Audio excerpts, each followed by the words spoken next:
pessoas falam, no Brasil o livro é muito caro. De alguma maneira ele é caro porque as tiragens são pequenas. Se as tiragens forem maiores, o livro vai baixar de preço. Mas a verdade também é que ninguém reclama de ir numa balada e pagar caro numa dose de vodka ou no energético. Ninguém reclama de ir na loja e pagar R$300 uma calça. As pessoas reclamam que o livro custa R$80, R$90, só caramba, é muito caro. Não, é só uma questão de prioridade muitas vezes.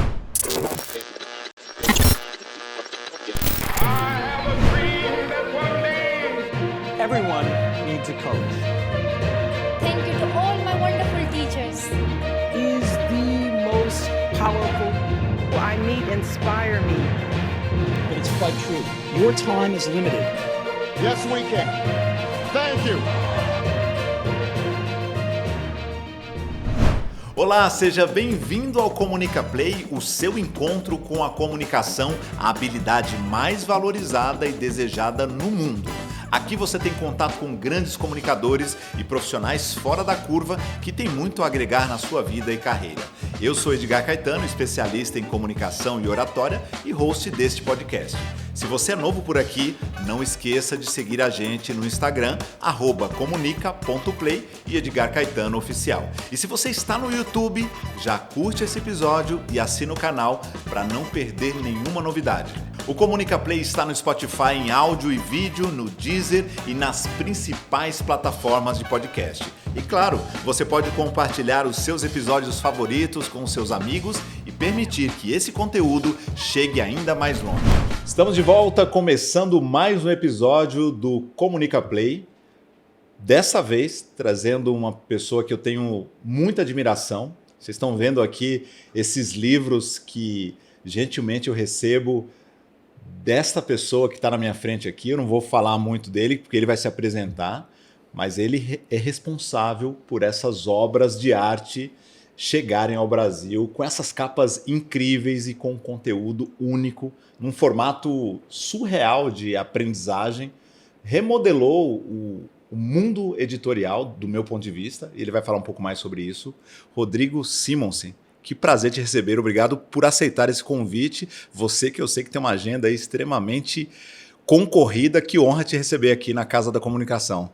Edgar, é um prazer muito grande estar aqui finalmente com você para poder bater esse papo. Eu espero que as pessoas gostem um pouco da minha história e possam retirar insights aqui da minha fala. Vamos lá, então, para começar, já que contar a sua história faz parte do nosso roteiro e o nosso primeiro bloco é dedicado a isso, a pergunta carro-chefe do Comunica Play, Rodrigo, e fique à vontade para contar a sua história a partir do momento que você acha importante para a audiência. Quem é Rodrigo Simonsen na fila do pão da comunicação? É engraçado, porque dentro do marketing digital, poucas pessoas têm a formação clássica como eu tive. Eu realmente fiz faculdade de propaganda e marketing, né? Eu fiz a SPM aqui em São Paulo, com minha casa, minha alma mater, né? Como dizem os americanos, com muita alegria, tenho muita honra de ter estudado na Escola Superior de Propaganda e Marketing. Mas eu sinto que o que eu tenho de diferencial é muito anterior. De alguma maneira eu sempre vivi embebido ali em cultura. Muito por interesse próprio mesmo, então eu comecei a ler muito cedo e eu era estimulado a isso. Eu sempre gostei de cinema e eu tinha umas maluquices de ver centenas e centenas de filmes por ano, escrevia resenha de cada um deles, gostava muito dos clássicos. E meu pai foi secretário de Cultura, tanto de Santos quanto do estado de São Paulo, então, de alguma maneira também, os artistas estavam presentes ali na nossa vida, mas de modo natural, né? Então, meu pai era muito amigo, por exemplo, do John Nashling, que foi regente aqui da Orquestra Sinfônica do Estado de São Paulo, e ele estava presente. O Plínio Marcos, talvez um dos maiores dramaturgos do país, né? Talvez depois de Nelson Rodrigues, o maior. De vez em quando ia almoçar na nossa casa. Eu era criança, eu tinha, 6, 7, 8 anos, ele me dava livro de presente. E era um monte de livro cheio de palavrão, que quando você é criança você acha muito divertido, né? E aí minha mãe me incentivava, minha avó deu toda a coleção de Monteiro Lobato para eu ler quando tinha ali 6, 7 anos também, então eu lia com muito prazer, e tudo isso foi muito formativo na minha vida. Né? Claro, a escola era importante, com certeza, mas aquilo que de fato moldou meu caráter, minha visão de mundo, acho que tem muito mais a ver com cultura nas mais diversas frentes. Eu estudei música desde muito cedo, tive banda também. É um fascínio que eu quase não consigo explicar, porque eu não sei se é uma vontade de tocar no belo, assim, ou de absorver coisas que eu sinto que me melhoram, mas isso sempre foi muito comum, assim, muito, muito natural mesmo na minha vida. Quando eu decido fazer a faculdade de publicidade, isso não desaparece, isso na verdade só se intensifica. Então minhas disciplinas favoritas tinham muito a ver também com esse tipo de atividade. E bem nessa época, um grande professor meu da faculdade começou a se destacar publicamente, que é o professor Clóvis de Barros Filho, Sim. né, que todos conhecem. E ele foi um professor de filosofia na SPM, e ele me chamou um dia para participar de um lançamento de livro dele na Casa do Saber. Era a jovem Casa do Saber, que tinha acabado de começar, ele estava nos primeiros meses, e eu participei desse lançamento, que vinha com uma aula, né, do professor Clóvis comentando sobre o próprio livro, e fiquei fascinado pelo ambiente também, né, um ambiente de aprendizado muito privilegiado, né, onde você não tem aquele sofrimento da falta de ar-condicionado ou da cadeira dura da escola, né, você está numa sala de estar, com sofá, com poltrona, e tem aperitivos, e tem vinho, não sei o quê, e um ambiente também de diálogo muito franco, porque o ambiente acadêmico, ele muitas vezes fica um pouco violento, né? Sim. É muito ego, as pessoas disputando ali seus espaços. Ali não, as pessoas estavam pela mera curiosidade. E sabe aquela coisa do Chesterton, de que se você perde a curiosidade, você morreu? Eu sinto que é isso, assim, eu nunca perdi essa jovialidade. Então, toda vez que eu tenho que falar sobre mim mesmo, tem um sentimento meio ambivalente. Assim, eu olho e falo... caramba, eu fiz bastante coisa até nessas últimas décadas, mas eu ainda mantenho essa curiosidade de menino, de querer descobrir mais coisas, de querer aprender mais coisas, de querer fazer muito mais. É uma curiosidade que também tem essa utilidade prática, assim, que de alguma maneira desce, eu consumo todo esse tipo de arte, de informação, de conhecimento, para que também eu retrabalhe da minha maneira e possa distribuir às pessoas que eventualmente possam se interessar. Então, nada disso se perdeu e só se intensificou. Na Casa do Saber, eu pude participar de muitos e muitos cursos. Eu comprei lá um passe livre que dava direito a todos os cursos. Então, eu só ligava e aparecia. E foi assim por uns anos. E ali eu fiquei amigo, não só tive aulas, mas tive a chance de ficar amigo do professor Luiz Felipe Pondé, do professor Leandro Carnal, professor Pedro Desante, enfim, figuras de destaque que à época já eram professores muito gabaritados, mas ainda não tinham esse reconhecimento público que eles têm hoje, né? Em função do talento absurdo que eles têm, né? Já desse eu vi um vídeo do próprio Clóvis falando que a gente deveria dar muito mais valor em vida, porque a gente quase que não tem a dimensão concreta de como esses professores são excelentes. Verdade. E como eles estão dedicados a uma atividade pedagógica profundamente refinada, porque eles têm que traduzir o que tem de mais sofisticado em termos de pensamento para as pessoas comuns, que vão assistir uma palestra, vão assistir um vídeo no YouTube, vão assistir um podcast. E é um trabalho muito difícil. Sem dúvidas. Porque os acadêmicos também, muitas vezes, tendem a ficar isolados nas suas torres de marfim, eles ficam conversando entre si, né, e não fazem esse esforço às vezes por vaidade, às vezes por protecionismo, às vezes porque não tem a capacidade mesmo, porque é muito difícil você traduzir Platão para a senhora que nunca estudou Platão e tem 60 anos de idade e de repente despertou aquela vontade de estudar filosofia. É um exercício de comunicação talvez de outro nível. Ah, né? sim. Dificílimo. É admirável. E realmente admirável. E aí...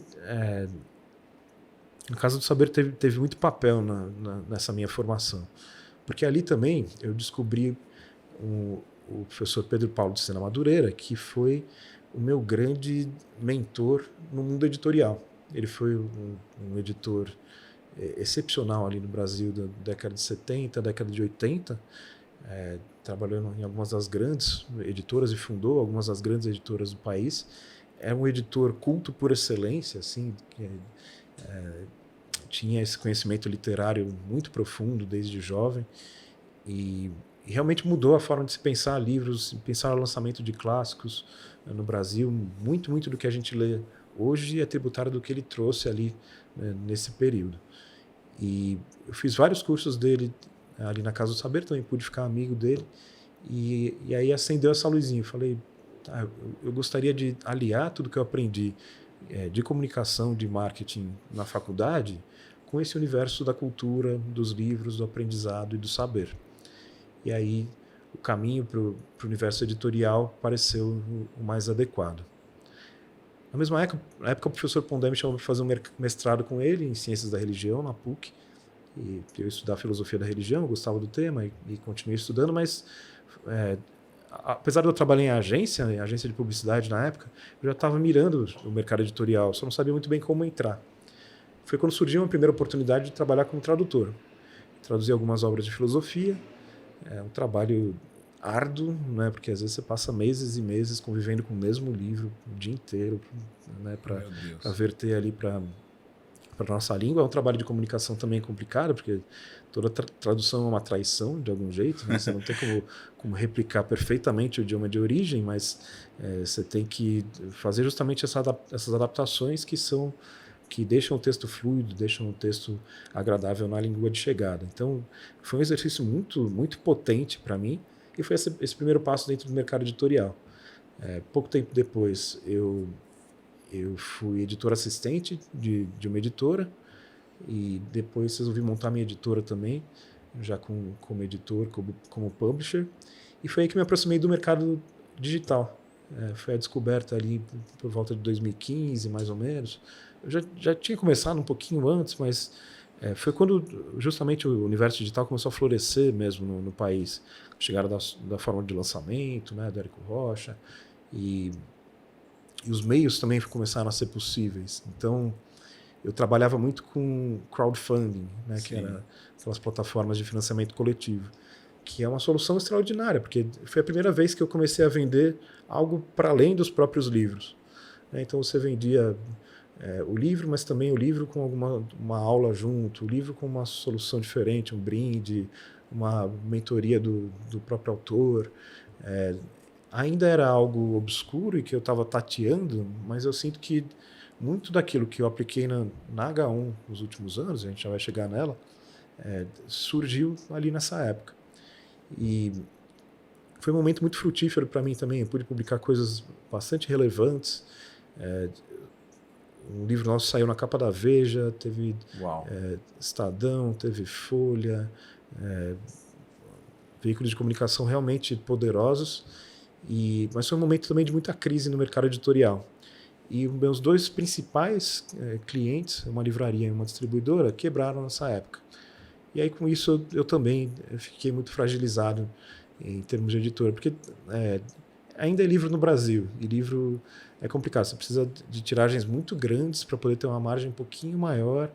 E aí eu estava no meio de um processo de crescimento e fui engolido por essa crise. Mas eu também resolvi me reinventar de alguma maneira, sem deixar de lado todo esse conhecimento que vinha ali da comunicação e da leitura. E surgiu um primeiro projeto bem típico de marketing digital mesmo, que foi o Código da Riqueza. O Código da Riqueza foi um projeto que tocamos eu, Ícaro de Carvalho, Thiago Nigro e Joel J. O Joel era um amigo pessoal lá de Santos, que eu trouxe o projeto, e a ideia era montar uma série documental desvendando por que alguns países ficam mais prósperos, são mais ricos e outros menos. E a gente foi aos Estados Unidos, filmamos com vencedor de prêmio Nobel, com grandes professores de Harvard, Stanford, NYU, excelentes figuras, e também figuras no Brasil que tinham algo a falar sobre sucesso, sobre riqueza, prosperidade, como desde o Flávio Augusto até o César Cielo, para falar de disciplina. E como o sucesso dele também tem a ver com algumas características que são comuns às pessoas muito, muito ricas. Foi um projeto difícil, né? 55 entrevistados, se eu não me engano. Uau!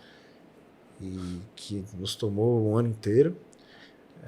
Deu realmente muito trabalho. A gente lançou alguns episódios ali na internet, de graça para as pessoas, e aí adicionava um curso, uma formação ali do próprio Thiago Nigro. E foi um aprendizado também, porque esse foi um momento em que de fato o marketing digital no Brasil começou a se estabelecer como força. Mas ainda as pessoas não tinham tanto conhecimento quanto tem hoje. As profissões não eram bem divididas, né? Então a figura do gestor de tráfego, por exemplo, não existia.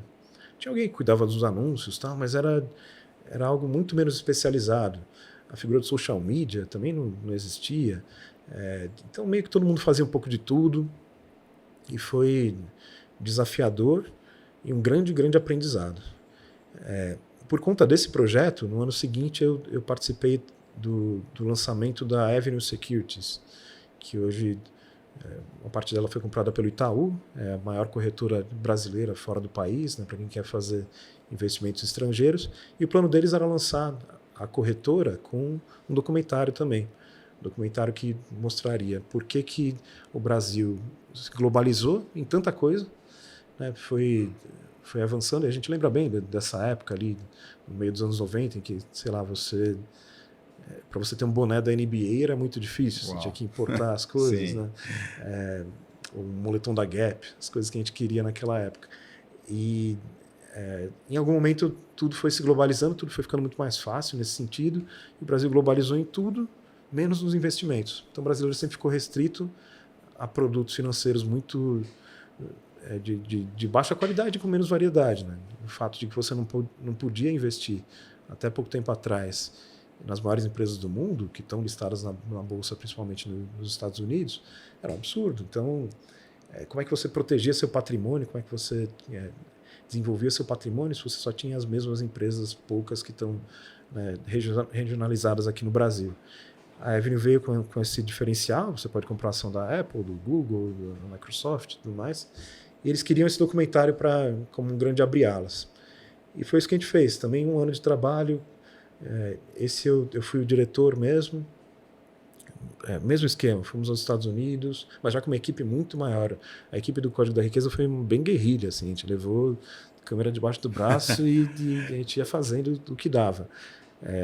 O filme que se chamou Brasil Global depois, já com uma equipe de cinema mesmo, estrutura profissionalíssima, documentário caro, pujante, mas muito dispendioso também. Também foram 38 entrevistados, ou 37 entrevistados, também com o vencedor de prêmio Nobel, e Harvard, Stanford, alguns dos maiores economistas do mundo toparam participar, né, e eu tive a chance ali de entrevistá-los, que é um outro esforço de comunicação diferente também, né?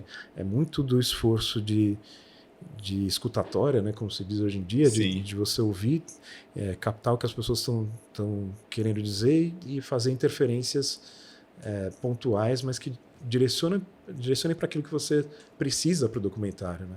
Essa é a dificuldade do documentário. O documentário, exato, você não tem roteiro. Você tem mais ou menos o que você quer dizer, você tem, chama de pré-roteiro, mas você tem um caminho ali que você gostaria de perseguir, mas se ninguém responder do jeito que você quer, você está lascado, né? Você não tem controle sobre as falas das pessoas. Essa é a diversão, talvez, também do documentário. E aí filmamos na Nasdaq, com realmente figuras de muito relevo nos Estados Unidos e também aqui no Brasil, pessoas que passaram por essa transição, viram essa globalização também nos seus negócios. Então, tinha gente da moda, tinha gente da gastronomia, de assuntos bastante variados que iam compondo esse panorama. Foi muito legal, um sucesso também relevante ali na internet. O filme foi lançado em 2019, com comentários muito positivos do Ricardo Amorim. O presidente do Banco do Brasil assistiu e adorou. Era um momento mesmo de transição em que o mercado brasileiro de investimentos estava amadurecendo para o bem. E hoje a gente vê como, de fato, houve esse amadurecimento e você comprar uma ação da Apple não é mais um mistério. Você vê meninos de 20 anos investindo na bolsa e já protegendo o seu patrimônio, né? Mais do que buscando aquele risco, aquele ganho de um dia para vender no outro, no day trading, qualquer coisa do tipo. Não, as pessoas perceberam que é mais seguro você investir lá do que investir aqui muitas vezes. Então uma parcela da sua carteira pode estar lá. E foi realmente um aprendizado muito grande, foi um momento muito especial na minha carreira, que me levou a a trabalhar no audiovisual do Novo Mercado, que era essa empresa do Ícaro de Carvalho, uma escola de marketing digital. O Ícaro estava presente tanto no Código da Riqueza quanto no projeto da Avenue. Ele era o CMO da Avenue na época. E foi a convite dele e do Roberto Lee, que é o CEO. Por causa deles eu participei desse documentário. O Ícaro era aquele momento do comecinho da pandemia, começo de 2020, e o Ícaro falou, olha, eu tô agora com uma sede física, estou montando o meu escritório aqui em Santos, não quer tocar o audiovisual, montar um estúdio, montar uma estrutura, que a gente possa fazer nossas filmagens, gravar os cursos, gravar as aulas, podcasts e tudo mais. E falei, claro, vamos para cima. Então, eu entrei no Novo Mercado pensando nisso, assim, montar um audiovisual. Lá dentro, houve essa ideia que era muito cara, tanto a mim, quanto ao Ícaro, quanto ao Jonatas, que é o outro sócio, Jonatas Figueiredo, que era de ter uma editora. Todos gostam de ler, das suas maneiras, dos seus jeitos, mas os três sempre bons leitores desde meninos. E aí eu surgi com esse modelo que de fato é diferenciado, não encontra paralelo dentro do mercado editorial, que cada livro vem acompanhado do seu próprio curso. Porque as pessoas têm muita dificuldade muitas vezes de ler um livro sozinhas. Sim. E eu não posso culpar as pessoas, eu preciso desenvolver uma solução para as pessoas. Até porque isso está impregnado na nossa cultura. Se Com a gente certeza. olhar nas bases educacionais, a gente não tem... Claro, O brasileiro não lê, ele praticamente não lê, se a gente olhar os índices e as estatísticas. Né, Rodrigo? É pouquíssimo, frente a outros países é algo bastante vergonhoso, mas ao mesmo tempo, como editor, eu não posso ficar sentado esperando que isso vá se resolver sozinho. Se há um desafio, vamos trabalhar para vencê-lo. Exato. Que é a preocupação do profissional de marketing. Tem ali uma oportunidade, existe um desafio a ser vencido. Vamos tentar encontrar um produto também que caiba. E eu enxerguei isso. Eu falei, então, tudo bem, as pessoas não conseguem ler sozinhas, e se eu contratasse um grande professor que pudesse destrinchar os livros, pudesse falar, esse livro foi escrito nessa época por causa disso, esse é o autor, ele está envolvido nesse movimento, isso aqui que ele fala é importante, isso aqui já ficou datado, presta atenção nesse capítulo, esse capítulo não tem tanta coisa interessante. Ele ia adicionando sua própria inteligência às obras literárias. E experiência prática, pelo que eu vi. Sim, também muito. Eu apliquei isso, quando eu tive acesso, antes de ter acesso a esse conteúdo, eu já fazia isso de uma outra forma. Exatamente. Trazer um case de pessoas que estão aplicando aquilo que... É genial esse modelo, eu sou suspeito para falar, obviamente. Eu sinto que isso é uma característica dos livros de negócio. Você precisa trazer para o mundo real, para o mundo prático, para que você mostre para as pessoas que se você ler mais, você vai ganhar em inteligência profissional, digamos assim. Você vai tomar melhores decisões, logo você vai ganhar mais dinheiro. Você vai ser promovido no seu trabalho, ou você vai construir uma empresa mais sofisticada, com ideias que você não teria sozinho. E isso é muito normal fora do país. Nos Estados Unidos, todos os grandes líderes leem muito. O Charlie Munger, que faleceu muito recentemente, 2 semanas atrás, 99 anos, lia 500 páginas por dia. Nossa. Então não é incomum você encontrar, na verdade é o mais comum que tem. Os líderes leem porque eles compreendem que as ideias não vão sair todas da cabeça deles. Elas precisam elas estão por aí e você precisa aproveitar um pouquinho daqui, um pouquinho dali, enxergar o mundo sob uma nova perspectiva, que os livros trazem isso. E na medida que a gente consegue impregnar as pessoas dessa ideia, eu sinto que elas mudam de vida mesmo. E foi isso que aconteceu. Na H1, então, nesses últimos anos, foram mais de 30 livros publicados, sempre com alguma solução diferente de aprendizado e também, muitas vezes, com soluções de comunicação diferentes. Então, a gente produziu 3 documentários para divulgar os livros, divulgar as ideias, com uma espécie de faísca para um tema. A gente filmou, acho que, mais de 20 podcasts também específicos sobre livros. A gente fez um evento físico em São Paulo enorme, só para falar desse livro, Networking, para quem não quer fazer networking.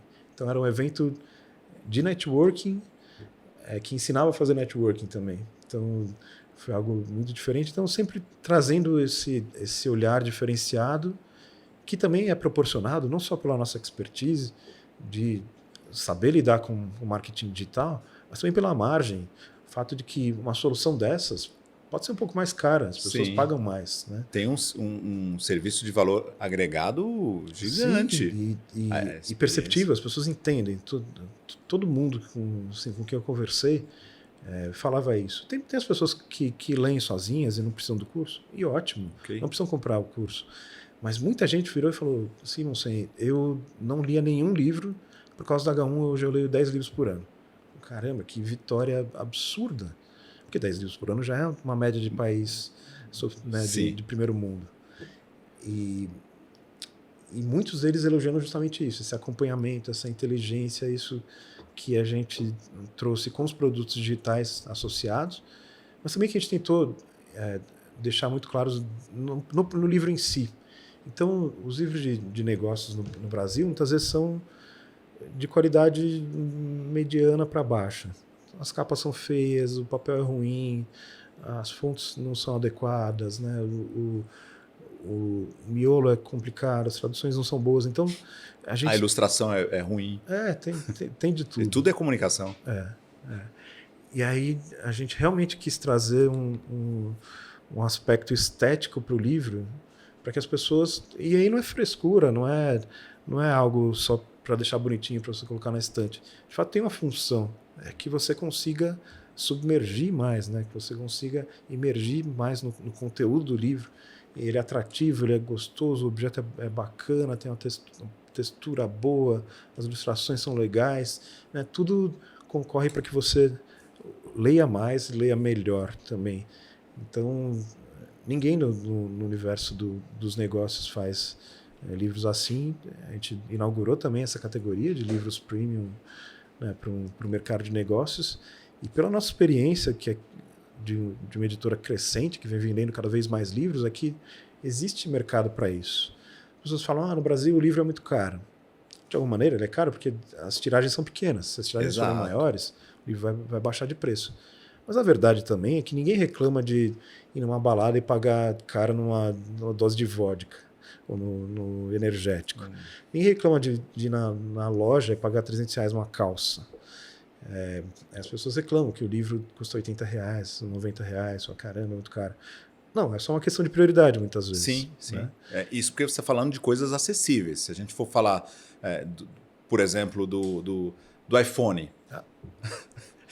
Quantos livros você lê com um iPhone? Claro. E muitas vezes o investimento que você faz num livro de 20, 30, 50 reais, ele pode transformar a sua vida de forma exponencial, que te permita acessar milhares de iPhones, falando em ROI, em resultado financeiro posterior a esse investimento, que é pífio, que é muito pequeno. Tem essas frases que elas ficam circulando assim pelo mundo, ninguém mais sabe de quem foi. Alguns falam que é do Charlie Munger, outros falam que é do Warren Buffett, mas a ideia de que existem ideias de milhões de dólares em livros de $30. É isso. É isso. Você que não teve acesso ainda, mas elas estão ali, prontas para que você absorva, coloque em prática no mundo. Né? Então, é um ROI mais alto, não tem nem comparação com mais nada, né, no universo. É a chance de você olhar com os olhos dos gigantes, os maiores que existem, que condensaram o que tem de mais fabuloso, de mais sofisticado em termos de ideias e de prática também. Muitos anos de sabedoria num calhamaço aqui de livros que você consegue em 3, 4 dias destrinchar. E tem um aspecto que é muito forte no teu trabalho, que é a curadoria. Porque não é simplesmente trazer qualquer livro, qualquer autor de fora ou do país e transformar isso numa experiência. Porque, óbvio, você recebe a caixa da H1, é uma experiência. A sensação, para mim, me remeteu muito à sensação que eu tive quando eu comprei o meu primeiro iPhone. De verdade. Obviamente, vocês foram para o mercado entender a experiência do cliente quando ele recebe essa caixa, que é uma caixa extremamente atraente visualmente falando, é uma caixa de material de qualidade, você tem prazer de ter aquilo na sua estante, então já tem uma experiência ali. Transformar a leitura do livro numa experiência de educação e aprendizagem, tendo muitas vezes contato com o próprio autor através da plataforma, é algo que é genial. Genial. Então, quando você foi contando primeiro a tua experiência lá na Casa do Saber. O que aconteceu ali? Você falou, você nem imaginava que isso fosse impactar, ou pelo menos assim, se você imaginou, eu não consigo enxergar. Mas olhando para trás, olha que interessante. Você estava lá na Casa do Saber, você disse que a experiência ali numa sala de estar com ar-condicionado, ela estimulou você a aprender mais e a ter contato com grandes mestres de uma maneira muito mais agradável do que numa sala de aula normal. Quando você vai para o documentário como uma forma de lançar um novo produto, um infoproduto como esses cases que você trouxe, de novo, o documentário é uma forma diferente de atrair as pessoas para um aprendizado, para uma aprendizagem, uma experiência de aprendizagem que retém a atenção e que estimula, que a pessoa tem vontade. Peraí, ver o documentário, eu vi quando foi o lançamento, genial, você fica preso àquilo ali e você dá mais atenção, como você deu na Casa do Saber, você dá mais atenção ao documentário do que um lançamento tradicional, 3 noites ali, com 2 horas com especialistas. Já sabe que no final vai ter um pitch de vendas, aquela coisa toda que a gente já está acostumado a saber. Quando você traz essa experiência dos livros, dessa experiência de aprendizagem, primeiro o livro, vocês estão vendo aqui o quanto estimula, visualmente falando, eu quero pegar esse livro aqui, O Fim do Marketing, do Carlos Gil, que sensacional. Ele já me estimula visualmente a ter contato físico com ele e a ter acesso à leitura. Como você falou, a diagramação, a fonte, as ilustrações, a arte. Aí eu vou para a plataforma, onde eu tenho contato com um especialista que vai decupar esse livro para mim, mastigá-lo e torná-lo muito mais prazeroso. De novo, você está conseguindo me prender àquele conhecimento, àquela aprendizagem, de uma forma muito mais prazerosa. Ou seja, eu dou muito mais atenção para isso do que aos modelos tradicionais de aprendizagem. Então... Porque o aprendizado pode ser muito frustrante, né? Se você não conseguir vencer... Pô, você é alfabetizado, você sabe ler, mas você não consegue entender aquilo que está ali na página. Você precisa dominar esse ferramental de aprender a aprender, né? E aí os professores colaboram com isso também, né? Eles te ajudam na compreensão. Se você entender que a compreensão é valiosa, você vai querer mais, porque o aprendizado vicia, né? Você viu que teve valor, você colocou na sua... aplicou na sua empresa, aplicou no seu trabalho, ganhou uma promoção, subiu de nível no seu trabalho, enfim, desenvolveu uma técnica nova, você vai querer mais. E aí eu fico pensando, poxa, eu não consigo ter acesso a Montaigne, ou a Platão, ou a Aristóteles, mas muitas vezes é isso. No evento do networking, para quem não quer fazer networking, uma das palestrantes era a própria Karen Wicker, a autora do livro. Poxa, você tem a chance de aprender diretamente da fonte, e ela vai te ajudar a traduzir o que ela mesma escreveu e vai, né, às vezes, contar coisas diferentes ou os avanços que houve desde a publicação do livro. É um aprendizado muito mais orgânico também, né, e divertido mesmo. Aprender não precisa ser aquela coisa insuportável que era quando você estava na escola, né? Aprender realmente pode ser divertido, prazeroso e lucrativo também. Sim. Então, isso que você falou também da curadoria, com certeza sempre foi um dos grandes pilares. Eu sinto que algumas características são muito marcadas, ficaram muito marcadas na H1, e eu sempre tentei imprimir isso de um jeito bastante significativo, que era essa união com o universo digital. Então a gente se valia de todas as técnicas do marketing digital consagradas, né, de como fazer um lançamento, de como fazer uma gestão de tráfego e de páginas de vendas e páginas de captura e os anúncios e etc. Com essa adição também dos cursos. Então isso foi bem diferente. Tem todo esse aspecto de materiais, né, do livro ser diferente, capa dura, miolo colorido, e ilustrações e etc. Então o objeto também era diferente. E em terceiro, mas não menos importante, são as 3 coisas centrais, era esse aspecto de curadoria. Eu falei do John Ashley, né, que foi regente da USESP aqui em São Paulo. O John Ashley dizia que a dificuldade de montar a programação de uma orquestra é que você não podia tocar só Mozart. Você não pode tocar só Beethoven. Mas é importante que você toque Mozart e Beethoven, senão eles vão desaparecer. Só que você tem que olhar também para aquilo que existe hoje e não foi ainda descoberto, ou para aquilo que existe hoje já é consagrado também. Então é uma espécie de dança, assim, que você olha para trás, olha para frente, olha para o lado, olha o que está acontecendo, vê o que tem de diferente. Na H1 a gente teve a chance de trazer autores absolutamente consagrados, né, como Robert McKee, o maior nome do storytelling do mundo. Russell Brunson, o maior nome do marketing digital no mundo, o criador dos funis.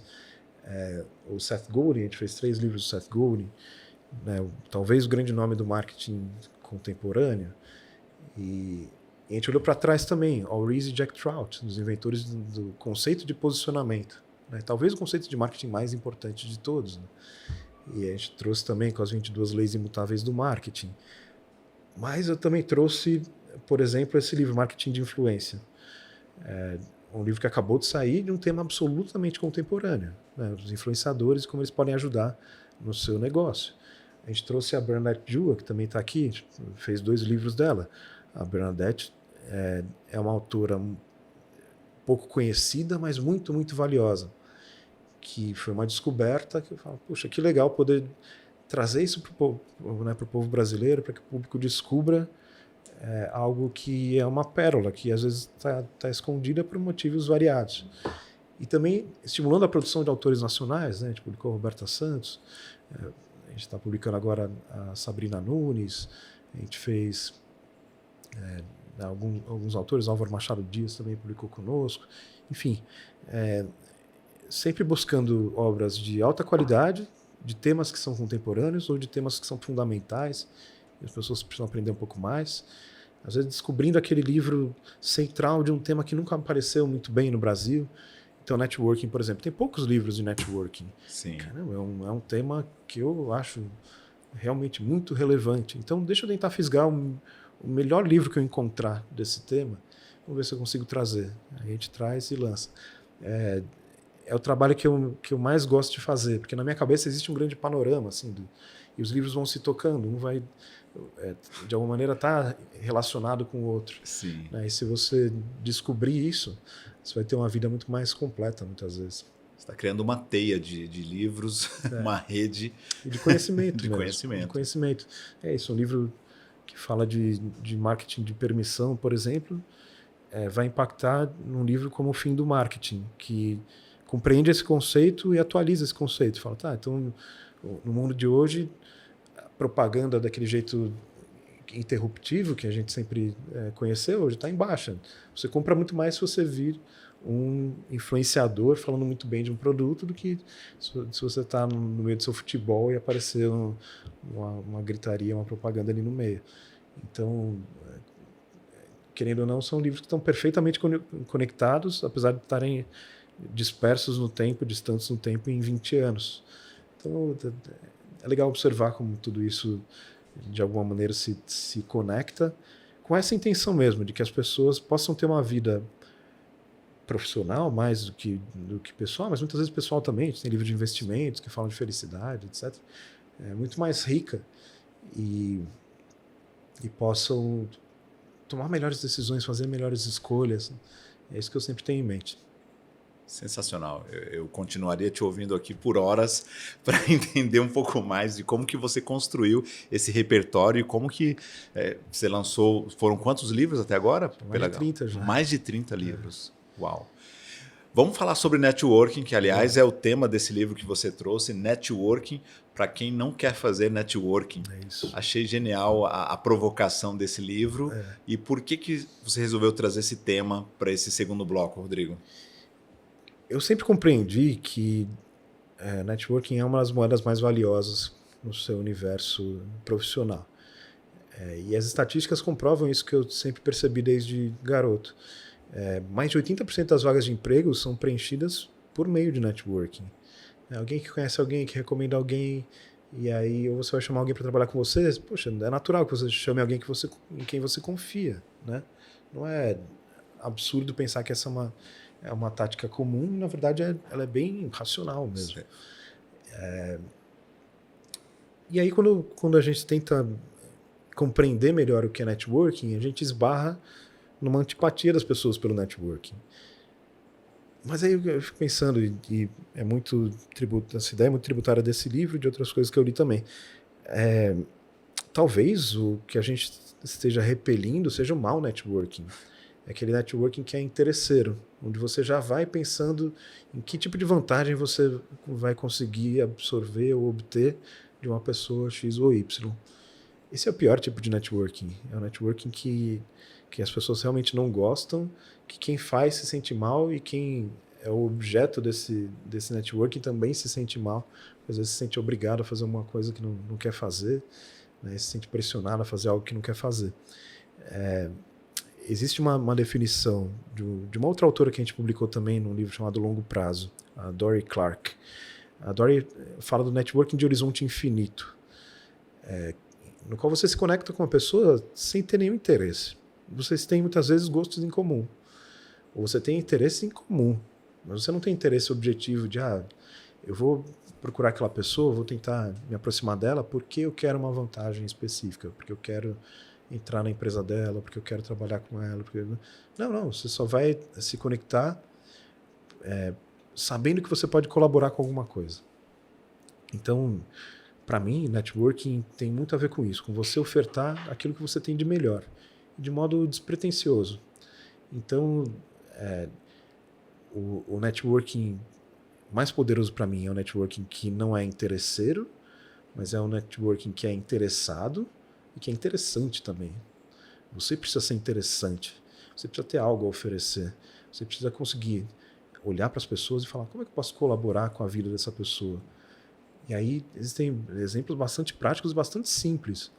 Né? Por exemplo, se eu souber que você gosta de Fórmula 1 e de repente eu cruzar com uma notícia de Fórmula 1 ou com um livro de Fórmula 1 ou com algo que seja interessante de Fórmula 1, o que me custa eu te mandar essa notícia, te mandar esse livro, te mandar algo relacionado àquilo que você gosta? Normalmente não me custa nada. Mas qual o valor que você vai dar para isso? Provavelmente muito. Você fala, caramba, essa pessoa pensou em mim, né? Ela sabe do que eu gosto, lembrou de mim por conta de algo que eu realmente aprecio. Poxa, é óbvio que você vai sentir mais carinho por essa pessoa. Então, esse é um movimento muito simples, que talvez seja o primeiro movimento de networking que você pode fazer com as pessoas que já estão próximas de você. E é como disse Ivan Misner, que é especialista em networking. Pessoas interessantes são pessoas interessadas. Quanto mais interesse eu demonstro no outro, mais interessante eu me torno. Não porque eu estou falando, mas porque, como você disse, estou exercendo escutativa e também percebendo onde eu posso contribuir com essa pessoa ou tornar a vida dela mais fácil, mais feliz e prazerosa. Exatamente. Ele tem uma frase muito boa também, foi bem lembrada, que inclusive está presente aqui no comecinho desse livro, que o networking tem muito mais a ver com plantio do que com caçada. É isso, você vai plantando aos pouquinhos e naturalmente você vai estar no radar dessas pessoas. E elas vão lembrar de você quando surgir uma oportunidade, pintar alguma coisa, você vai estar ali presente. E existem muitos meios de você se tornar presente, né? Um deles que eu sempre ressalto, que as pessoas também poderiam fazer e fazem pouco, se você quer ser convidado para alguma coisa, convide antes. Né? Aquela coisa de criança, sabe? Da criança que não é chamada para nenhuma festinha de aniversário. Né? Chama você para alguma coisa antes, você vai começar a ser chamado para festinha de aniversário. Exato. Então é isso, é você olhar para o outro e se preocupar com o outro. Aí as pessoas falam, tá, mas eu vou convidar as pessoas para quê? Você é anfitrião do quê? Eu vou te falar, tem muitas possibilidades aí que você consegue colocar em prática imediatamente, algumas delas. Então, por exemplo, o que te custa juntar pessoas influentes e montar um jantar, seja na sua casa, seja num restaurante da sua cidade, onde as pessoas não se conhecem, mas você conhece todas. As pessoas naturalmente vão começar a fazer conexões ali, naquele espaço de confraternização, que você pode estimular, você pode pedir para que cada um se apresente, por exemplo, e aí as conversas vão surgir a partir daí. Se acontecer algum tipo de conexão entre as pessoas, todo mundo vai lembrar de você. E você vai ser o beneficiado. Caramba, isso é muito fácil de fazer. Não precisa de nenhum esforço, só precisa conhecer pessoas, né, e fazer esse tipo de contato. Você não gasta nem dinheiro se for num restaurante. Não mesmo. Como exemplo, eu fiz isso no meu último aniversário em setembro, reuni meus amigos, obviamente a grande maioria não se conheciam, e quando todo mundo já estava em volta da mesa, eu reservei um restaurante para isso. Ok, todo mundo já chegou, vamos lá, vamos nos apresentar. Então, cada um de vocês pode dizer o que faz, de onde veio, como se sente hoje. E obviamente, teve ali uma conexão pessoal, humana, mas à medida que a festa foi avançando, o bate-papo avançou, eu comecei a ver grupinhos, pessoas falando de negócio. Não, mas você falou um negócio interessante que você faz, tal. E alguns amigos meus me mandaram depois na semana seguinte mensagens pedindo contato. Olha, tem o contato do Denis, que estava lá, eu quero falar com ele sobre isso. Então tinha gente de tecnologia, tinha gente do mercado de startup, gente de marketing. E esses caras começaram a se conectar. Então, talvez hoje alguns até sejam amigos e eles não se conheciam. Então, e não custou nada. E é natural. É natural. As pessoas vão fazendo isso de modo natural, não é forçado. Só que você sempre vai ser lembrado como anfitrião, né? Você será aquele que proporcionou que isso acontecesse. Na minha vida pessoal, isso aconteceu muitas vezes. Então, eu vou contar também uma outra maneira de você fazer isso, mas antes eu conto uma historinha que aconteceu que tem a ver com essa maneira. Que eu organizava um TEDx em Santos, nas palestras TED. E no almoço do dia do evento, eu juntei Thiago Nigro e Joel J. Uau! Joel era meu amigo de Santos, o Thiago Nigro estava no meu projeto do Código da Riqueza. Falei, eu acho que eles podem ter afinidade. Deixa eu juntar aqui. O Ícaro de Carvalho estava junto, também ele estava como amigo ali, não estava como participante do evento. Ele estava só assistindo o evento, depois ele palestrou no ano seguinte. E juntamos então numa mesma mesa, e houve uma conexão tão grande entre Thiago Nigro e Joel J que eles viraram sócios. E a carreira do Joel J é muito tributária a esse desenvolvimento que aconteceu porque ele conheceu o Thiago Nigro. E ele é muito grato ao Thiago por esse crescimento. Então, olha aí, foi algo que não me custou nada. E aí eu vou além. As palestras TED são um excelente jeito de você se tornar um anfitrião privilegiado. Porque para você conseguir uma licença do TED, para organizar o seu TEDx, você não paga nada. É de graça. Você precisa passar por alguns requisitos, eles vão te entrevistar, vão ver se você tem a competência de organizar um evento, se você tem a competência de curadoria, mas não te custa nada. E aí o evento em si é tudo feito com voluntários, com patrocinadores, e todo mundo quer participar de um TED. Sim. Né, de um TEDx, seja como palestrante, seja como um espectador. Poxa, se tem uma coisa que você não vai encontrar é a dificuldade de achar palestrante para um TEDx. Não. Todo mundo que faz isso da vida de alguma maneira quer ter isso no currículo. E aí você vai proporcionar isso para essa pessoa. Então ela vai ser muito grata a você. O Joel J é muito grato a mim, ele fala isso publicamente, não sou eu aqui me gabando. Ele fala isso em palestras, em podcasts, porque por ele participar do TEDx lá em Santos, ele decidiu se tornar palestrante, e só. Deixou de ser professor universitário, largou a universidade, largou o emprego dele no Instituto Neymar, para se tornar o coach, palestrante, treinador que todos conhecem. Então, é isso. Até hoje, a minha trajetória está marcada pela do Joel, a trajetória do Joel está marcada por mim, e a gente tem esse vínculo que ninguém consegue apagar. Né? E quanto que isso não traz de benefícios para mim também? Muitos, certamente muitos, não foi só para ele, foi para mim também. E é isso, os palestrantes puderam se conhecer e formaram seus vínculos. Eu pude beneficiar a vida de muitas pessoas, seja as pessoas que estavam na plateia, sejam os palestrantes. É natural que essa reciprocidade ali seja estimulada. Então, se você aqui, nosso espectador, acha que não tem potencialidades para fazer isso, repense, porque você tem muitas chances de fazer conexões com gente relevante e importante, seja na sua cidade, seja no seu bairro, ou até em nível nacional também. Você só está aqui por conta disso. Né? Aliás, Mark, um beijo, sabe que eu te amo. Porque o Mark esteve aqui há 1 ano, aproximadamente, ele viu os livros da H1 aqui, e na hora ele já filmou, e me filmou, falou, Rodrigo, eu estou aqui no Comunica Play e tal, você tem que vir aqui. A gente se conectou a partir de então, foi até isso. Que conseguimos essa agenda. Então, foi isso, e o Mark vai estar sempre conectado a essa história. Tudo que a gente fizer vai estar sempre ligado ao marketing. E com isso a gente vai gostar mais do marketing, com isso a gente vai tendo uma oportunidade de beneficiar o marketing de algum jeito, de chamar para um trabalho, para uma palestra, para um projeto, alguma coisa.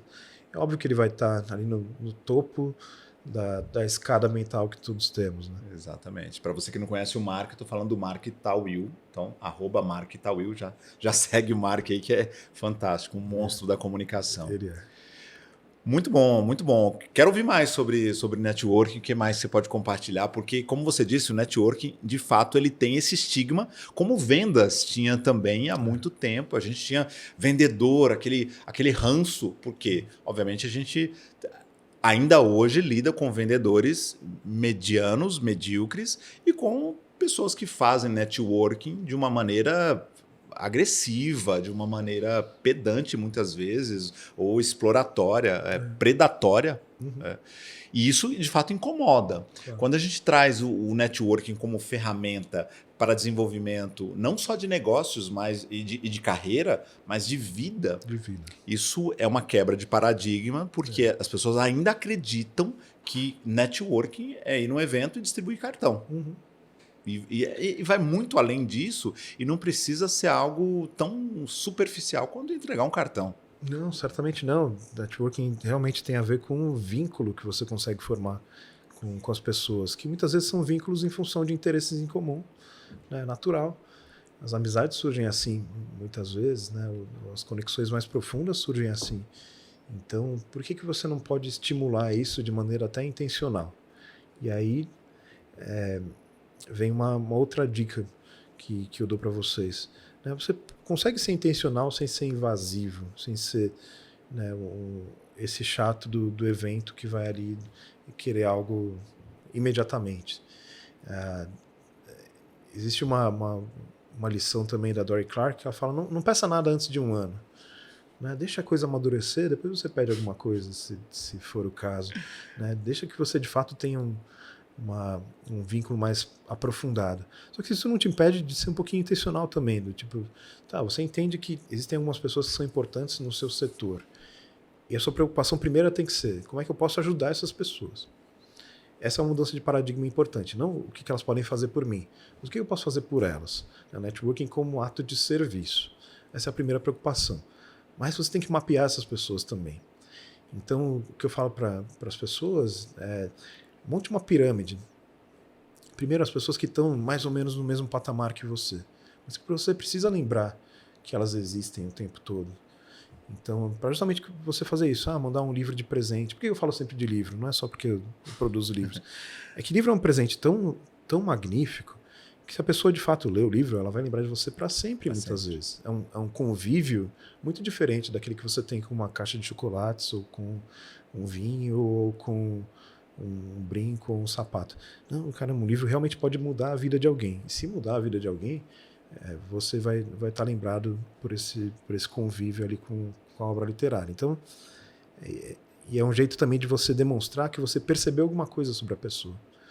Né? Então, você percebeu que existe algum gosto, algum interesse, algo que de fato a pessoa, né, que desperta algum tipo de paixão naquela pessoa, e você dá um livro sobre aquilo. Então, sei lá, tem pessoas que gostam de gatos, dá um livro de gatos. Pessoas que gostam de futebol americano, dá um livro de futebol americano. Ou que é apaixonado por empreendedorismo e startups, está pensando em montar uma startup, dá um livro sobre isso. Né? É um produto barato, e eu julgo que é o melhor presente que você pode dar para alguém. Mas você pode, como eu falei, mandar uma mensagem, poxa, eu lembrei de você quando vi isso aqui, ou olha essa notícia. Agora no final do ano, por exemplo, as listas sobre coisas começam a sair, os melhores de 2023. E eu tenho um amigo músico, e saem muitas listas de melhores discos do ano, melhores músicas do ano, etc. Então eu sempre mando para ele, falo, Ti, dá uma olhada nessa lista aqui da Time, as 10 melhores músicas do ano. Poxa, não concordei com nenhuma, achei que foi uma porcaria. É coisa assim, é só um jeito de você mostrar que lembrou da pessoa. De ativar a memória dele. Isso é importante nos nossos relacionamentos conjugais. Né? Eu estava assistindo uma entrevista outro dia do James Sexton, que é o maior advogado de divórcios nos Estados Unidos.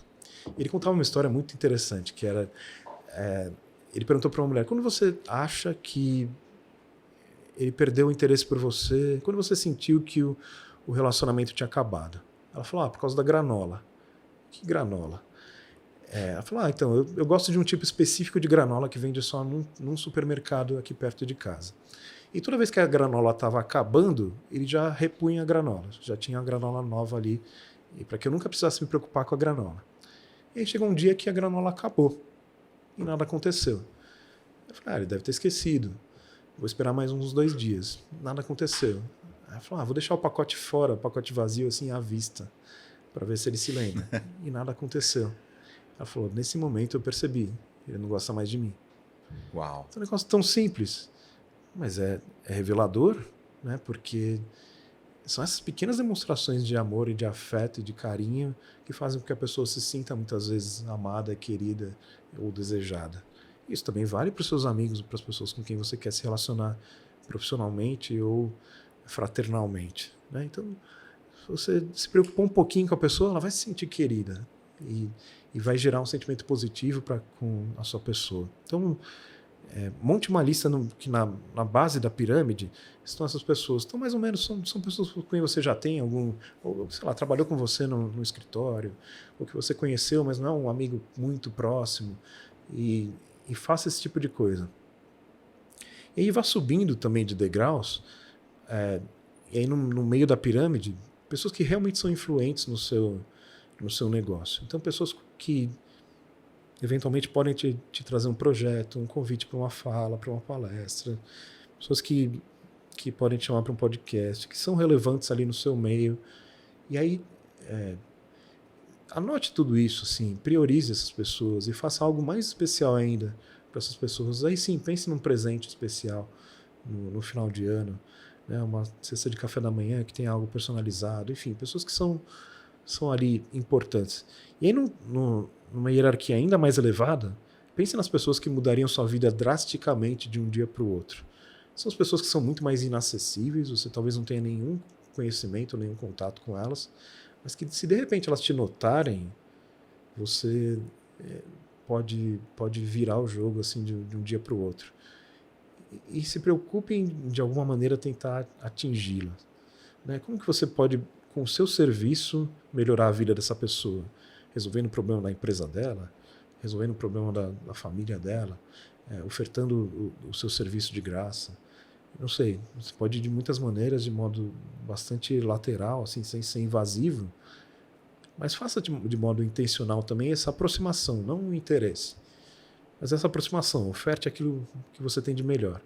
Essa é a minha principal recomendação sempre para quem quer estimular um networking de horizonte infinito. E para chegar no topo da pirâmide, qual que é o melhor caminho do seu ponto de vista para eu acessar essa pessoa que hoje é inacessível, usando essa pirâmide, escalando os meus relacionamentos até alcançá-la? Dizem que a gente está a 6 conexões da pessoa que a gente quer alcançar. É essa máxima mesmo, né? Então, hoje, aparentemente, o número já diminuiu muito. Está em 3,5. Uau. É qualquer pessoa do mundo. E eu fico pensando, eu tô a 2 conexões do Donald Trump, por exemplo. Porque eu participei de um congresso nos Estados Unidos e o vice-presidente dele foi um dos palestrantes, eu conversei com ele, isso lá atrás, ele era deputado ainda. Eu conheci e tal, conversei, peguei o contato dele, etc. Então, se eu precisar falar com o Trump, eu tenho um caminho. Hoje a vantagem da internet é que as pessoas estão muito próximas, a gente mal percebe. Normalmente a gente percebe do jeito ruim, e quando a gente quer xingar aquela pessoa que está gorda no Instagram, ou quer criticar porque a pessoa fez alguma coisa que você julga que foi errado, sei lá, traiu a esposa, qualquer coisa, e aí rapidamente você vai no perfil da Anitta e fala, nossa, você tá gorda nessa foto, olha a quantidade de celulite. E se você fizesse isso do modo positivo, né, você só se conectasse com as pessoas para falar bem das pessoas, ou para tentar chamar a atenção de alguma maneira de alguém para quem você possa fazer algo. Então eu vou contar um exemplo da minha vida pessoal. Eu tive a chance de me comunicar com o Daniel Kahneman, talvez o maior economista vivo, nem economista, ele é psicólogo, mas ele é muito reconhecido no campo da economia comportamental, né? E é isso, num dado dia eu percebi que um livro dele de 50 anos atrás não estava publicado em português, um livro muito interessante que de alguma maneira fundou as bases ali para o pensamento dele que foi ser concretizado nos livros mais famosos, Rápido e Devagar, etc. Mas ali a gênese estava nesse livro chamado Atenção e Esforço. O que me custa mandar um e-mail para o Daniel Kahneman? Absolutamente nada. Entrei no site da universidade, procurei o e-mail dele, entrei em contato, falei: professor Kahneman, sou um grande admirador do seu trabalho, por causa disso, e tenho interesse em publicar o seu livro em português. Existe algum caminho, algum agente com o qual eu possa falar? Seria muito relevante para o público brasileiro ter essa obra aqui disponível.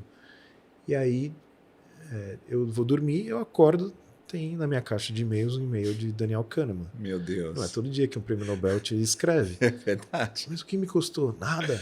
Nada. Me custou só essa vontade, essa pesquisa, esse interesse e mostrar algo que ele julgou tão bacana que ele falou: nem precisa me pagar, só publica o livro, está liberado para você. Uau. Os direitos estão livres para você, faz o que você quiser. Por que você não pode fazer algo assim? Qualquer pessoa está acessível a um clique de distância. Claro, a DM da Anitta deve ser disputada no Instagram, você vai ter que chamar mais atenção. Só que, por que você não faz algo especial para a Anitta? Tenta encontrá-lo desse jeito. O LinkedIn, que é a rede com certeza mais profissional, é um veículo de networking 24 horas por dia. Você realmente consegue chamar atenção com mensagens objetivas, simples, dedicadas àquela pessoa que realmente pode mudar a sua vida profissional, né? Uma pessoa que está no topo daquela cadeia, o CEO, etc. Ele não está mais tão distante a ponto de você jamais conseguiria trocar uma palavra com ele. Ele está disponível no evento, ele está disponível no LinkedIn, ele está disponível no Instagram. Você precisa encontrar a linguagem correta, a comunicação correta, o jeito correto de atingi-lo. E isso você vai fazer também com muita tentativa e erro, né? Às vezes você vai ter que chegar a pessoas próximas, você vai ter que descobrir quem é a secretária. Bem, tem uma amiga minha que tem um exemplo muito bom também, a Bettina Rudolph, que todo mundo conhece do meme Oi, meu nome é Bettina. Ela entrou na Empíricos por conta de um e-mail que ela escreveu para o Felipe Miranda, que eu também tive a chance de entrevistar, uma figura que eu admiro imensamente. Ela escreveu um e-mail para ser estagiária da Empíricos, mostrando todo o seu interesse, por que ela deveria trabalhar, provou ali por que ela deveria ser contratada pela Empíricos, e foi. Um e-mail, não custou nem o selo da carta. É ridiculamente simples. Não estou dizendo que seja fácil, mas se você pulverizar e tentar fazer isso de maneira particular também, não copie e cole 200 mensagens, porque aí não vai dar certo. Mas se fizer algo customizado, testando formato, às vezes um pouco mais longo, às vezes um pouco mais objetivo, um pouco mais curto, as palavras corretas, etc., alguém vai prestar atenção em você. E nisso você vai galgando esses degraus, subindo nessa pirâmide. Que aula. Sensacional, Rodrigo. Muito bem. Sensacional. Que aula de networking e de comunicação para networking. Tô fascinado aqui e já vários insights na minha cabeça de como que eu posso usar essas boas práticas para melhorar a minha vida e a minha carreira. De vez em quando a gente fica acanhado, como se a gente estivesse ao vivo. Ao vivo é muito mais difícil. Ao vivo, né, você tem que contar com uma aparência que nem sempre é aquela que você está confortável, tem que contar com a sua introversão, com a sua timidez, e você tem que driblar isso de algum jeito. Por escrito é muito mais fácil, muito mais fácil. Então, não despreze esses meios. Se você for introvertido, se você for tímido, como eu sou, né, saiba que hoje o mundo te proporciona outros caminhos que são muitas vezes ainda melhores do que aqueles que a gente tinha disponíveis até outro dia. Muito bom, sensacional. Para você que está com a gente, fica mais um pouquinho, já curte, compartilha, dá 5 estrelas se você estiver no Spotify, já segue aqui o meu canal se você estiver no YouTube, onde quer que você esteja, dê um feedback, participa aqui, interaja com a gente. Vamos para o Pinga Fogo para fechar o nosso bate-papo. Eu espero de verdade que essa conversa tenha o capítulo 2, os próximos capítulos, na verdade, e que a gente possa conversar sobre outros temas que estão dentro do teu repertório, do teu cabedal, para enriquecer a nossa audiência. Mas agora a gente quer te conhecer um pouquinho mais, como diz o nosso querido Faustão, não só no profissional, mas também no pessoal. Rodrigo, bate bola aqui. Uma lembrança inesquecível da sua infância. Lembrança inesquecível da minha infância. O primeiro livro que eu ganhei um livro que eu ganhei do meu tio, e que é meu padrinho também, o tio Edu, que tá vivo conosco, é médico do Einstein, me deu ali livros infantis mesmo, mas que eram lindos, né? As ilustrações lindas. Eu tenho um carinho pro livro infantil até hoje, assim. Eu tenho minha pequena biblioteca de livros infantis que irá para o meu filho, que nem existe ainda, mas que eu espero que algum dia chegue.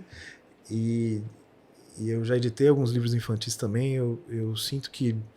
Eu lembro de uma amiga minha, estoniana, que veio para o Brasil e se sentia muito incomodada com o fato de que boa parte dos pais e mães não leem para os filhos. Fato. E que lá é absolutamente comum, é o normal, é aquilo que se faz.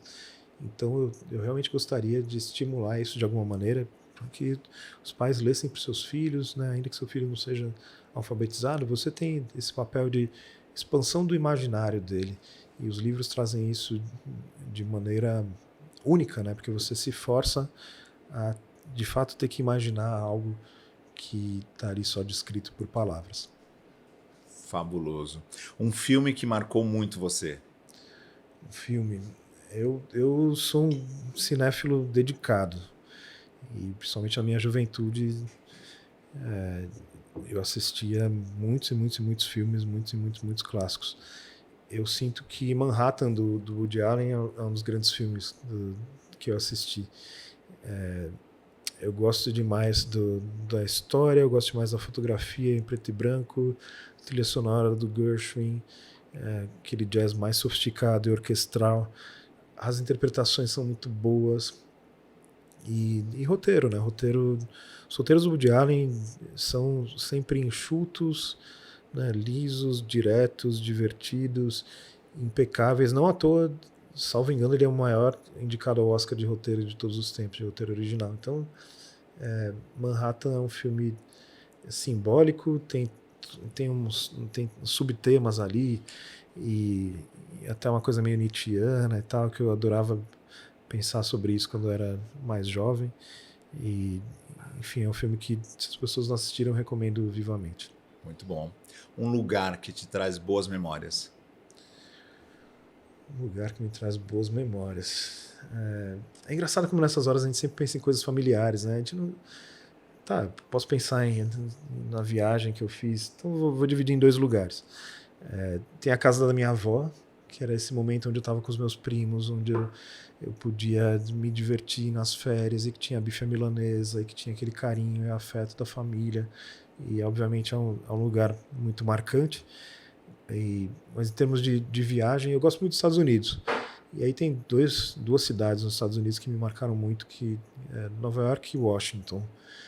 Nova York por ter essa pujança, né, aquela rapidez, aquele sentimento frenético que obviamente existe, mas também é uma cidade muito cultural. Então, cinemas brilhantes, stand-up comedy que eu adoro, tá ali, é o centro do mundo, né? Restaurantes muito legais. Eu gosto do clima urbano de Nova York. Washington é uma cidade mais civilizada, então as coisas são mais limpas, você chega com mais facilidade a todos os cantos. Então seria uma ótima cidade para morar, mas com museus também maravilhosos e toda uma preocupação histórica que muitas vezes eu vejo que o Brasil não tem, por exemplo, né? de respeito às suas tradições, de respeito às figuras importantes do seu país. Tudo ali está muito bem condensado em Washington, e os Estados Unidos estão ali. Então é uma cidade que eu realmente aprecio. A próxima pergunta vai ser um desafio para você, acredito eu. Um livro que todo mundo deveria ler. Todo mundo deveria ler, pior ainda. Acho que fosse meu livro favorito. Meu livro favorito não consigo dizer. Um livro que todo mundo deveria ler. Eu também, eu normalmente sou avesso a isso, porque eu não acho que exista um livro que todo mundo deveria ler. Talvez a Bíblia. A Bíblia é o livro que todo mundo deveria ler, porque todos os livros de alguma maneira estão contidos ali, né? Mas pensando num livro altamente recomendável, digamos assim, para quase todo mundo, para muita gente, pelo menos para profissionais, eu acho que esse Storynomics é um livro bastante importante. É um livro que traz esse universo do storytelling para o mundo dos negócios. Então, o McKee é conhecido por ser o grande guru de Hollywood, né? Os alunos dele foram indicados ao Oscar mais de 200 vezes e ao Emmy, que é o Oscar da TV, mais de 1000 vezes. Então todo mundo estudou com o Maqui, todo mundo de relevante que escreve alguma coisa para a TV ou para o cinema estudou com o Maqui de algum jeito. Mas ele trouxe esse conhecimento do storytelling ficcional para o universo dos negócios nesse livro, Storynomics. Então, como você desenvolver uma narrativa para o seu negócio, para a sua empresa, para o seu produto, que vai muito além daquilo que a publicidade tradicional traz. Eu acho que é um livro especial, independentemente do seu setor. Se você compreender que contar história é muito valioso e às vezes muito mais barato também, você não precisa investir milhões de reais para estar no reclame do Jornal Nacional, para usar um termo antigo, reclame. Você pode simplesmente contar a sua história de um jeito bonito e interessante, num Reel, ou no YouTube, ou no podcast, e isso pode ser imensamente mais lucrativo. Isso tudo está contido aí no Storynomics do Maqui. Genial. 1 minuto no futuro ou 1 hora no passado? Eu tenho temperamento melancólico, então a ideia de poder voltar ao passado e consertar coisas assim sempre me parece razoável. Mas a verdade é que eu tenho tentado olhar muito para o futuro. Eu acho que o futuro pode sempre nos trazer surpresas positivas, ainda que seja um sofrimento, porque o sofrimento nos vivifica e nos santifica de algum jeito, e nos torna pessoas melhores. Então, acho que eu prefiro um minuto no futuro, mas um minuto que me melhore. Agora, vou te obrigar a voltar para o passado. Olhando para a tua vida até agora, qual seria o seu dia da marmota ideal? Usando a referência do filme Feitiço do Tempo com Bill Murray. Qual que seria um dia que você reviveria por um bom tempo? O dia em que eu conheci a Sara, minha noiva. Era auge da pandemia, ali 2020. A gente se conheceu pela internet. Eu dei uma aula no Novo Mercado que ela assistiu, uma aula sobre empatia, e ela gostou muito, mandou uma mensagem. E eu já com segundas intenções respondi. E ali no Instagram, começamos ali a comunicação no Instagram, e vai para o WhatsApp, telefone, etc. E aí, num dado dia, eu de fato falei, não, eu vou para lá. Ela morava em Minas Gerais, em Uberlândia. Eu peguei um avião no auge da pandemia, todo mundo de máscara, aquele medo, então correndo o risco de morte. Fui lá para conhecê-la e foi um dia mágico. E eu sinto que desde então, na verdade, teve que morrer um Rodrigo antigo, assim, e nascer um Rodrigo muito melhor a partir desse encontro. Então, estou muito feliz com o nosso relacionamento. E se ela me aguentar ainda, a gente casa em poucos meses. Muito bom. Eu tô rindo porque tem algo em comum. A Elisa tá aqui assistindo, a gente tá rindo ali também. Eu espero que a gente tenha o prazer de conhecer a Sara logo mais para compartilhar essas figurinhas. Mas eu não sou entrevistado aqui. Vamos em frente, adorei. E se você pudesse voltar no tempo, Rodrigo, encontrar com você com 20 anos, o que você diria a si mesmo? Eu diria aquele lema que não me abandona, mas precisa ser reforçado o tempo todo. Nunca pare de aprender. Você sempre vai ter um aprendizado novo, algo que pode ser relevante. Então não despreze as variadas fontes de conhecimento. Eu vejo as pessoas, por exemplo, que são mais ligadas a humanidades ou à academia, muito refratárias aos livros de negócio, aos livros de desenvolvimento pessoal, autoajuda, como se não houvesse nada de valioso ali. E é um absurdo, é uma mentira, é um preconceito. Existe coisa muito, muito valiosa ali. Ao mesmo tempo, eu vejo as pessoas do mundo dos negócios desprezando a literatura, ou os clássicos, ou a filosofia, ou as ciências humanas. E não despreze, tem muito que você pode aprender ali e trazer também para a sua vida profissional, para um universo mais prático, para os seus negócios. Essa é a mensagem que eu sempre passo para as pessoas e eu gostaria de ter reforçado e de alguma maneira vivido sempre com mais intensidade ainda, que nunca pare de aprender, continue aprendendo, porque boas coisas virão em função do seu conhecimento. Sem dúvidas. Uma citação, trecho de música ou frase de para-choque de caminhão que tem significado para você? Eu gosto dessa então do Ivan, que a gente citou, que o networking tem mais a ver com com plantio do que com caçada, né? Se você absorver isso de alguma maneira, colocar isso em prática, você vai ver que suas relações vão mudar, e não só com as pessoas com quem você se relaciona profissionalmente, mas também com as pessoas com quem você se relaciona pessoalmente. Eu li um livro muito, muito interessante esse ano, chamado Nós, de um psicólogo americano que é especializado em relacionamentos. E o centro do livro era justamente esse. Se você não se preocupar com os relacionamentos, eles provavelmente vão murchar, vão desaparecer ou vão ser rompidos. E não tem nada que impacte mais na nossa felicidade do que os relacionamentos que a gente tem. Seja com a nossa família, seja com o nosso cônjuge, seja com os nossos amigos, seja com os nossos colegas profissionais. Então dedique-se a isso, a aprender essas competências, a desenvolver essas competências relacionais. Você sempre pode melhorar, e também em termos de relacionamento, aprendendo aquilo que funciona muitas vezes, o que falar, o que evitar, como você pode se blindar de você mesmo, né? Muitas vezes a sua criança volta assim quando alguma coisa grave ou delicada acontece, e você reage como se você tivesse 8 anos de idade. Então, como você refrear tudo isso?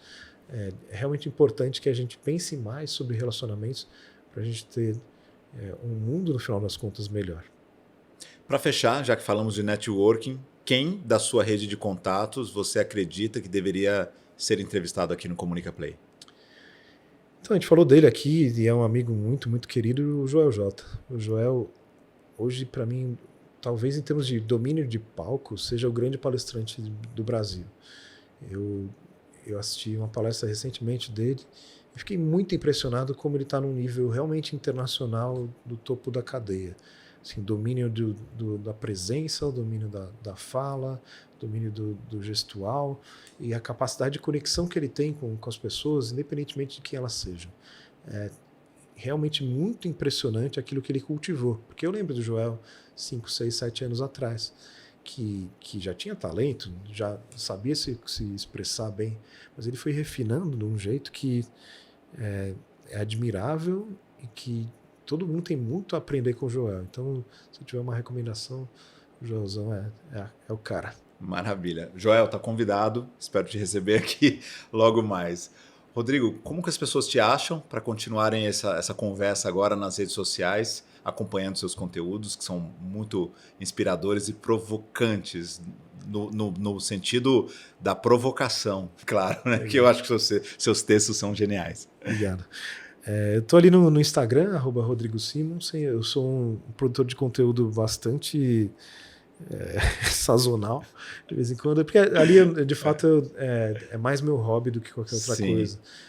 Para que as pessoas tenham um pouco de acesso à minha visão de mundo. Então, eu sempre posto uma foto que eu mesmo tirei, e fotografia é o meu grande hobby, e acompanhado da foto vem uma legenda com alguma reflexão, algum texto que muitas vezes é experiencial, mas que eu sinto que pode impactar a vida de alguém, pode mudar a vida de alguém, pode fazer com que a pessoa gire uma chavinha aqui, mude alguma perspectiva ali, ou pense diferentemente sobre algum assunto, ainda que seja para reforçar sua própria opinião, não tem nenhum problema com relação a isso.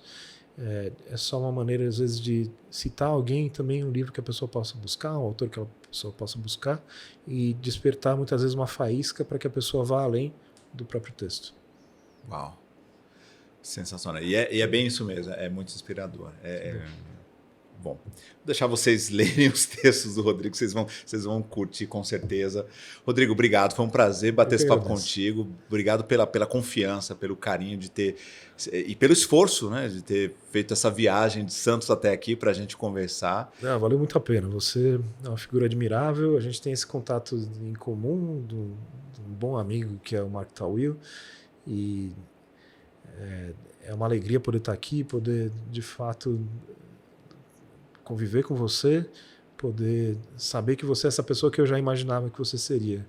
Uma simpatia, inteligência, né, e que esbanja bons valores e uma capacidade comunicativa ímpar. Então, estou muito contente mesmo de ter tido essa chance de bater esse papo com você e com vocês. Uma honra, obrigado. Obrigado pelo feedback, obrigado pelo carinho mais uma vez. Para você também que nos acompanhou até aqui, obrigado pelo carinho da sua audiência. A gente se vê, como sempre, no próximo episódio do Comunica Play. Até lá! O Comunica Play é a casa da comunicação e das habilidades correlatas que podem alavancar a sua carreira e a sua vida. Afinal, quem não se comunica, se trumbica. Esta temporada é patrocinada e produzida pela Easy Hack Filmes, uma produtora audiovisual com expertise no mundo corporativo. A Easy Hack é expert em virtual production, em filmes comerciais, institucionais, cursos online, cobertura audiovisual de eventos e produção de podcasts como o Comunica Play. Na Easy Hack, você conta com um time de profissionais experientes e estrutura de ponta que garante a qualidade do seu projeto em todas as etapas. Traga o seu projeto de comunicação para a Easy Hack. Nunca foi tão fácil produzir com qualidade. Eu sou Edgar Caetano e fico por aqui.